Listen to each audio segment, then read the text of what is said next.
Welcome to Krizcast, Nomad Life. Welcome to Krizcast, Nomad Hey Life. everybody, welcome back to Krizcast Nomad Live, our new episode with a really super exciting topic.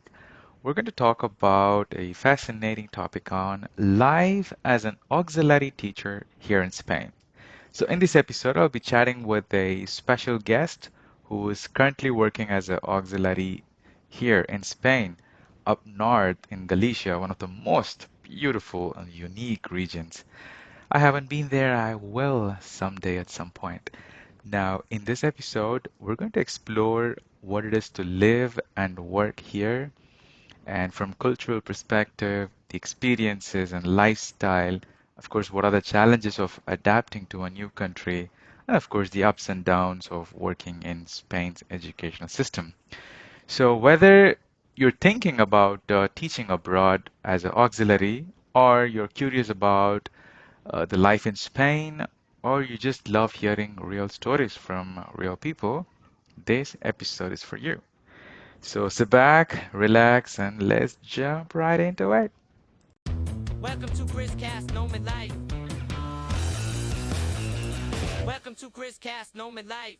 And today we have Rebecca Lopez on the other side of the camera. So I will let Rebecca introduce herself.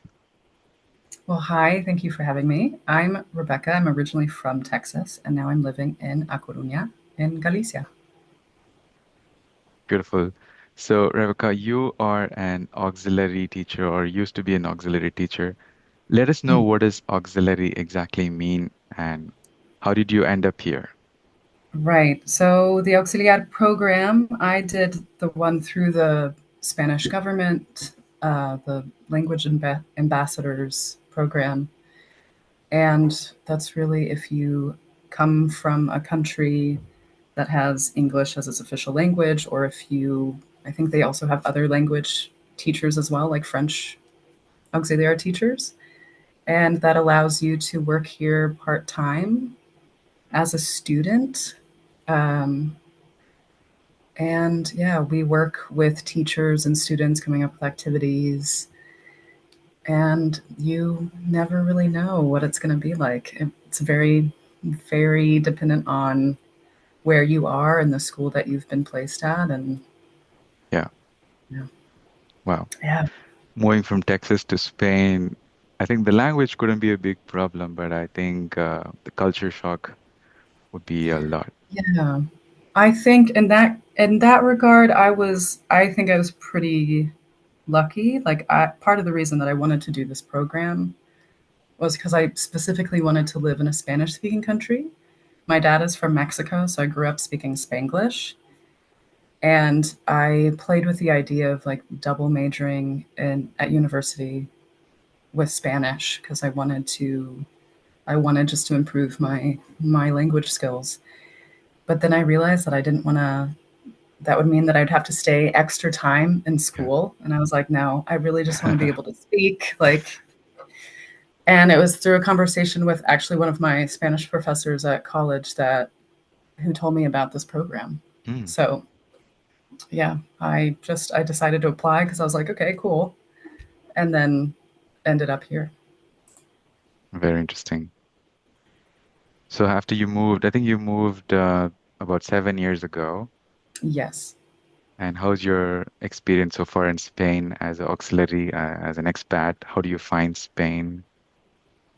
Yeah, I trying to think about like my first major culture shock. I don't know.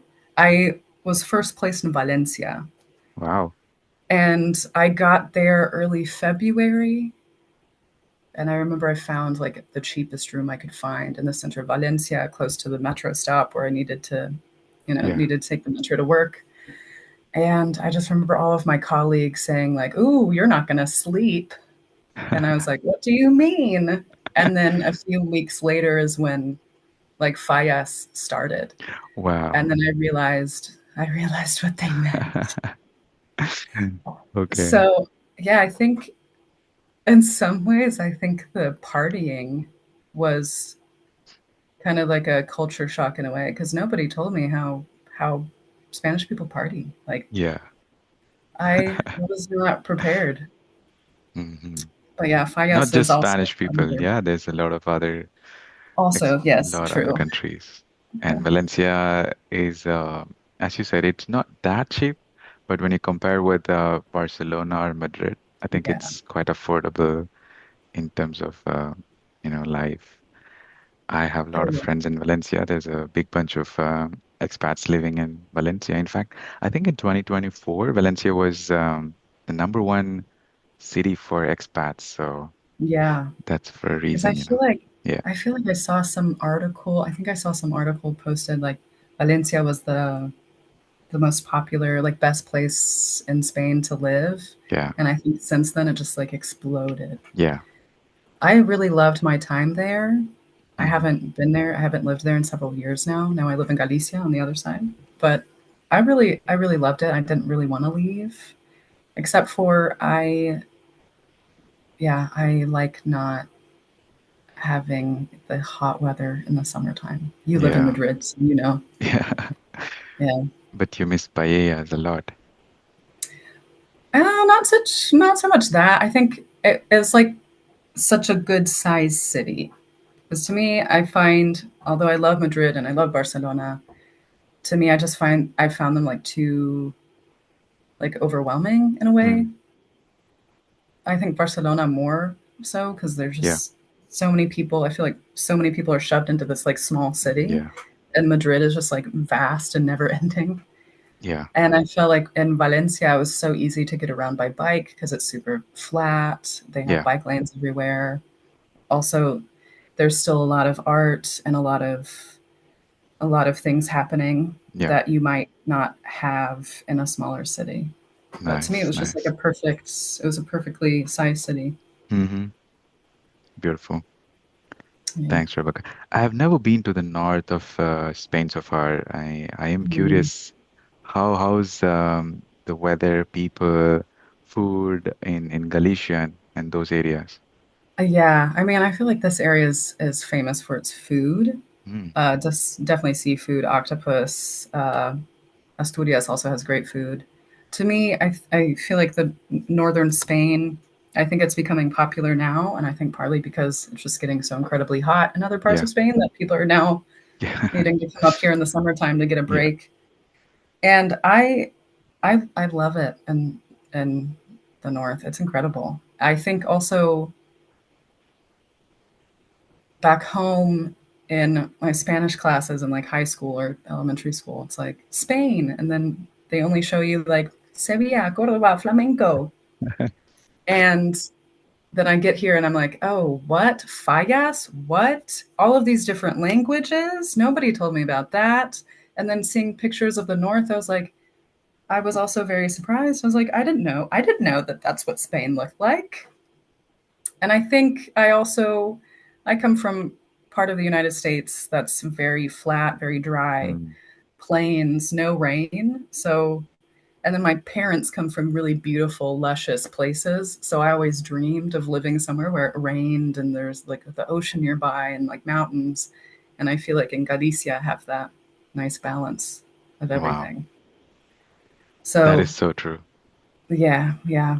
I before I moved moved to Galicia, I befriended some old people on the train on my way to work. And I remember telling one of them, like, hey, I can't renew my contract here in Valencia, so I have to go somewhere else now. I might be going to Galicia. And so many of them were like, oh, los gallegos, you're not gonna, they eat well, but the gallegos, oof, the gallegos, they're, you know, they're just so cold. You're not gonna like it. And I'm like, Yeah. oh. And for sometimes I wanted to respond and like, and y'all, what about y'all?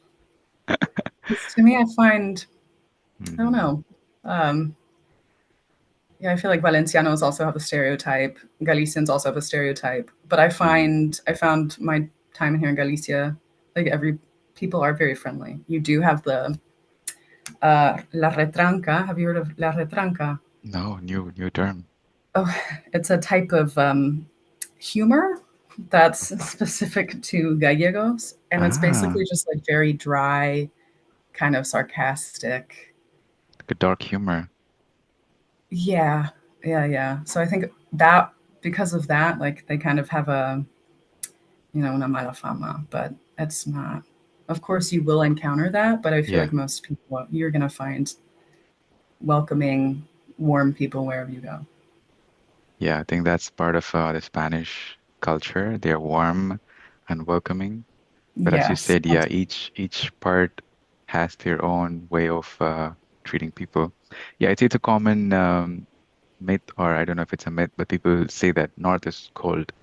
They've never been, colonized by the Arab in back in the history. If you go, they've till the Yeah. Santander is where the Arabs occupied Spain, and they have Yeah. their own. They say that they are the real Spanish and all that. But yeah, I don't know how true is that. But it's good Yeah. to What does know. that even mean? To me, like every eh, comunidad autónoma is como it's like Mm. it's like its own little country. Yeah, And of yeah. course, I also understand like the infrastructure in northern Spain is not as developed as in the south, Ah, or like in Madrid, of course. yeah. Do you have But a metro? lot of that, mhm. Do you have metro? No, in Coruña, no. Ah, just We bus have, and yeah, trains. yeah. Wow. And in Galicia, it is kind of like if you're placed in a small town outside of one of the main cities, Uh-huh. it is like good luck, Yeah, basically. yeah, yeah. So you need to My have a car or a bike. Yeah, yeah. And like I know that Coruña is improving its bike lanes, but like when I got here, there were barely any. Now there's a Mm. lot more. Now they have like the city bike system and everything. But yeah, the it's not very well connected.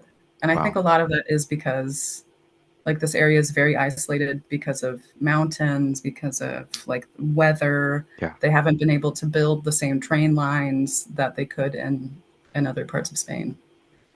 All right, But all right. it's slowly happening. We finally got the Ave, I think, last year. Oh, wow. Okay, Yeah, exactly. great. So Spain is the like if you go to Germany or any other European countries, Spain is still in that developing phase in phase of in terms of infrastructure, but that's a Mm. different topic altogether. But Yeah. but Yeah. having a city without metro, that sounds very uncomfortable for me. I've always lived in cities with the Yeah. metro. I was in Sevilla for like 4 months, and there's Mm. only one metro line that just goes this way and Yeah. this way. That was so uncomfortable because buses are good, but I get bored or sometimes I get headache in that heavy summer. You sit inside the bus. Yeah. Yeah. So let's see. I think Yeah. that is what is keeping Galicia totally different from other cities. I think that's it's part Yeah. of the culture. Yeah. Good. I don't know if we'll ever get a metro. I know in Sevilla, like they're trying, like they're building more Yeah. lines, but that also takes like such a long time. Yeah. So we'll see. We'll see. Let's see. But Rebecca, I want to talk to you specifically about the aux role in specific. Who Hmm. would you recommend getting into aux and tell us some of the challenges that the role has and benefits. Mm. Yeah, I think before I would like encourage anybody who's kind of curious about living in Spain or anybody who's curious also about the education system because I think a lot of people join the AUX program as a way to like travel, which is great, but you also are here to work in a school, so at least have that interest as well. But I think the programs have changed a lot and now there's more pressure and I think they've also put an age limit, which is Mm, sad because I think every year they've put more and more limits on like how many yeah. times you can renew. Now they've put a cap on how many times in general. And I know in Valencia I think they've put an age limit. I think it's like you have to be under 30 something, I think. Mm, Which to me is really sad. yeah. And talking to other teachers in the program, I know that they weren't entirely happy with that. Um, like I think anybody who's who's ready to explore something new and a different Yeah. lifestyle, maybe even like a career change. Yeah. But we'll see. I also, you have to be very, very open to being flexible and improvising. Yeah. I think that is like the biggest thing about being an ox here because you Mm. don't. I think a lot of the schools didn't know how to deal with us. It really depends on that relationship that you have with your school or your like tutora, which is like your mentor that they assign you to at school. Uh, so sometimes I would go to school and they'd be like, "Oh, all of fifth grade is on a field trip today," and it's like that was my entire morning. Wow. So, like I sometimes I go to school and be like, "Oh, okay, well, what I thought I would do today is now not happening." Or, I show up and somebody's on sick leave. And then there's also the issue of you might get a placement that's in a small town that's Mm. 2 hours outside of a major city. Yeah. So that has its own difficulties as well. Yeah. Uh, and then also, I think I had it especially easy because I came with at least a foundation of Spanish. My last name is Lopez, and I kind of look Spanish. And I think in many ways that has helped me a lot. Yeah. I know talking to other friends who, like people of color, I think some of them have had great experiences, and others have had like negative experiences because they Mm. might be placed in a small town, and you might be the only Yeah. person of color they've seen and had experience with, and that also has its own problems. Yeah. So it's a I think you if people are open to, yeah, basically the unknown, like jumping Yeah. into a completely different culture and a completely different education Mm. system, Yeah. why not? Absolutely. Like it takes a lot of courage Yeah, to live in a new city and new language. And yeah, absolutely. I could see a lot of challenges you were talking about it. But yeah, I think yeah. there should be a path from Aux. You can be something else after Aux once you're here in the country. What are some of the ways that you can pick from Aux? That's interesting because I know that they've also changed up some of the visa laws. Like what I ended up doing was Yeah. when I found out that I could no longer renew because they'd put a cap on how many times that you can renew within the program. Uh, I was already kind of considering doing a visa modification, so that is what I was able to do. And that is also, it is not easy to find a way to stay here. Uh, I got lucky that I happened to know someone else who had done that process a few years ago, and she helped me a lot with what I needed to get in order, what I needed to do, who I needed to talk to. Yeah. That's what I did. And now I'm working as a freelancer, and I work for an academy or I have private classes. This month I want to do something different, so I'm taking like a Pilates course and a Thai Wow. massage course and see, who knows. Yeah. Maybe I can eventually get out of English teaching and do and dip my toes into other things. But I don't now I'm not really sure what I'd be able to tell people. I Yeah. know a friend of mine, she had studied communications. She came here as an Ox, Yeah. and she started doing like writing internships, and now is able to work as a writer for a company. And she's able to stay here and work as a freelancer that way. I've met other writers in that position. So yeah, it really depends. I know that there's also options at concertados and private schools, Hmm. but that also kind of depends on where you are. Yeah. So yeah, I Wow. don't know. What about your situation? Where are you? How long have you been an Ox? Are you still an Ox? I'm not an Aux anymore. Mm. I was an Aux, but then I switched to freelance and now I'm a digital nomad.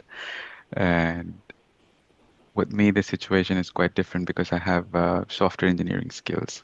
Oh, nice. Yes. Hmm. So the the conversation which I had with you, I can understand that people with will have to be ready to learn and keep learning. This is a place where you cannot settle quite easily, and you cannot just say, I am here, I'm happy forever.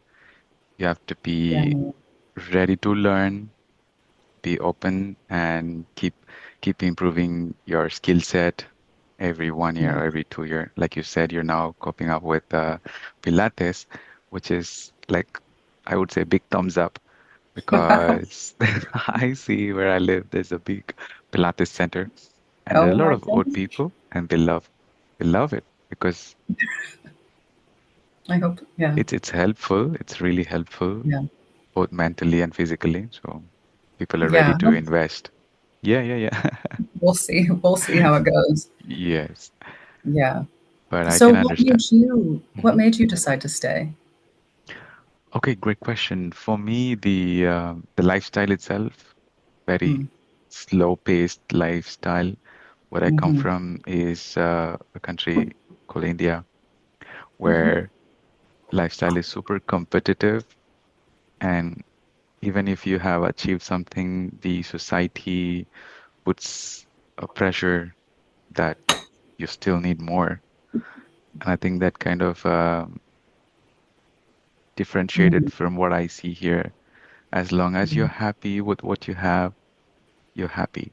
That's something that I really loved and I see. I talk to people. I'm very social. I go on streets and bother people to know where you're from. I try to understand their lifestyle. I'm a little curious in that way. The more and more I talk to people, I understand that life here is not that competitive, and everybody likes to live on their own terms and be happy with what they have. Yeah, Hmm. so that's something that I decided, okay, this is a place where we can live longer. That's what made me stay here. Yeah, Yeah. Yeah. yeah. I definitely agree. I definitely agree. I think the social aspect is Hmm. something very, very unique to Yeah, Spain. yeah. On the other Yeah. side is the festivals. As you said, the fires in Valencia. There's one more called La Tomatina. I don't know if you've heard of it. That, It's yeah, that's happening close by. next month. Yeah. Yeah, Yeah. Yeah. I yeah. think that's also something Hmm. incredible because I know Yeah, that those have gotten, well, no, Fallas is huge. I don't think I yeah. will ever Oof. experience anything of that magnitude ever again in my life. Yeah, But, and I know that like the bull run um, has gotten, like La Tomatina has also yeah, gotten really famous. yeah. But I think what's really incredible is that every town has some kind of festival. Unique. Yeah. Yeah. In And Sevilla, there is something called Feria de Abril. mhm, Oof, yeah, it's mind-blowing. Millions of yeah, people come to that city in that 2 weeks. right. Yeah. Yeah. But then I've also heard that like the feria in other parts of Andalusia is actually like Hmm. better because like I've heard that the feria in Sevilla, it's like they're a little bit more private now. You have to know somebody to be able to get Yeah. into the events. But if you No, go they to like have Jerez, public there's ones. They have public ones now. yeah. Okay, cool, Hmm. cool. But yeah, it Yeah. looks for my friends who live in that area, I love seeing those pictures. I love Yeah. what they wear. It's incredible. The people are fantastic. The best Yeah. friends I have made in Spain are from Sevilla. They are amazing. Um, Absolutely fantastic people. Yeah. yeah. I felt like I love Sevilla. It's such a beautiful city. Hmm. If it wasn't for the heat, I feel like that would be on my list of places I could possibly live.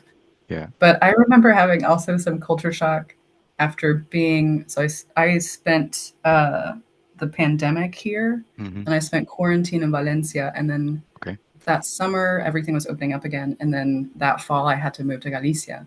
Yeah. And then they put more restrictions. Like social life was very restricted here in Galicia. Wow.